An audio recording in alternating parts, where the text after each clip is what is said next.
Miss হবে না আপনার পছন্দের টিভি শো। দেখুন জি5 অ্যাপে একদম ফ্রি।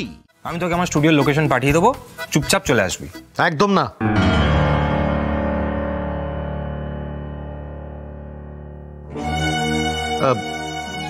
মানে আসলে ওই অত চড়া মেকআপ, অত চড়া লাইট ও সহ্য করতে পারে না। আর তাছাড়া ওর শরীরটা ভালো যাচ্ছে না, তাই। সৃজন, কিছু হবে না। না বাবা, কিচ্ছু হবে না বললে তো হবে না। আর তাছাড়া আমি পর্ণার শাশুড়ি, আমি বলছি ও এই কাজটা করবে না, আমার তাতে মত নেই। কেন হবে না মা? হ্যাঁ এক্স্যাক্টলি কাকিমা, আমিও তো সেটাই বলছি। দেখুন কাকিমা, আমি কিন্তু প্রথমবার কোনো এস্টাবলিশ মহিলার ফটো তুলছি এমনটা নয়। এর আগেও অনেক ইন্ডিপেন্ডেন্ট মহিলার আমি ফটো তুলেছি, আর সেই ফটোগুলো এই মুহূর্তে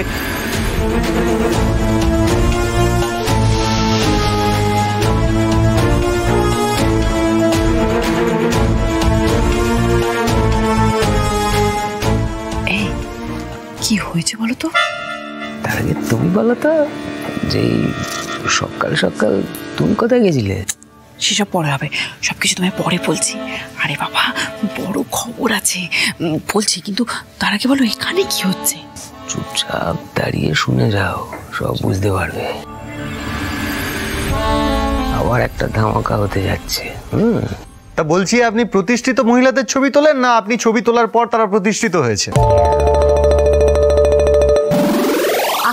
ঠিক আছে, আচ্ছা অনুভব, ছাড় না এই সমস্ত ফটো তোলার কথাবার্তা। আমি তো বলছি আমি সময় দিতে পারবো না। আচ্ছা ঠাম্মি, বলছি তুমি তো ওদেরকে পিঠে খাওয়াবে বলেছিলে, এখনো তো পিঠে তৈরি হয়নি। তুমি বরং ওকে নারকেলের তক্তি খাওয়াও। চল অনুভব, ঠাম্মির ঘরে চল।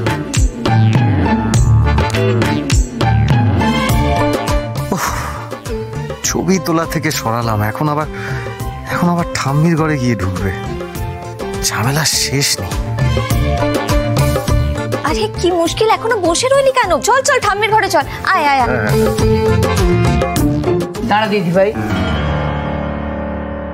অনুভবের কথা এড়িয়ে যাস না দিদি ভাই। ছবি তোলাতে আপত্তি করছিস কেন? আর বাকিদের এত আপত্তি কিসের? আমি তো কিছুতেই বুঝতে পারছি না মা। না মানে বাড়ির বউ কি কাজ করবে বা করবে না, তাতে তো তার শ্বশুর বাড়ির লোকেদের একটা মতামত থাকেই, মানে সেটাই তো স্বাভাবিক। তাই তো হয়ে আসছে যুগ যুগ ধরে। ঠাম্মি, এসব মডেলিং আমাদের বাড়িতে চলে না। আর এই শাড়ির কথার এক্সিবিশনে আমি, জেঠি, তোর মা সবাই মিলে যে নেচে গিয়ে মাতালাম, সেটা কি ছিল? তোদের ভাষায় ওই মডেলিংই তো ছিল। কই, তার বেলা তো কারোর কোনো সমস্যা ছিল না।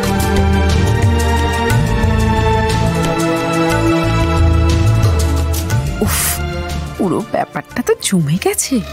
এরপর মেজো কাকিকে আরেকটু খেপিয়ে দিতে পারলে ব্যাস হয়ে গেল। মা যখন বলে দিয়েছে তখন বাড়ির মেয়ে বউরা সব ধেই ধেই করে নাচুক। মা সত্যি, তোর এত বয়স হলো তবু হুজুগে পোনাটা গেল না। আরে বাবা, পর্ণা হচ্ছে সৃজনের বউ। সৃজন যখন আপত্তি করছে তখন মডেলিং করার কি দরকার? হ্যাঁ, এটা তোমার ধ্যাপচামো। কি বললি? সুবিধাবাদীর দল। এই মডেলিং করেই যখন তিনি টাকা এনে দিয়েছিল তখন তো হাসতে হাসতে নিয়েছিলি, সেবেলা কারো আনতে লাগেনি। এটাই আপনার সমস্যা, জানেন তো ঠাম্মি। এখানে আমার বোনের কথা কোথা থেকে আসছে? জি5 ডাউনলোড করুন আর সব এপিসোড দেখুন একদম ফ্রি।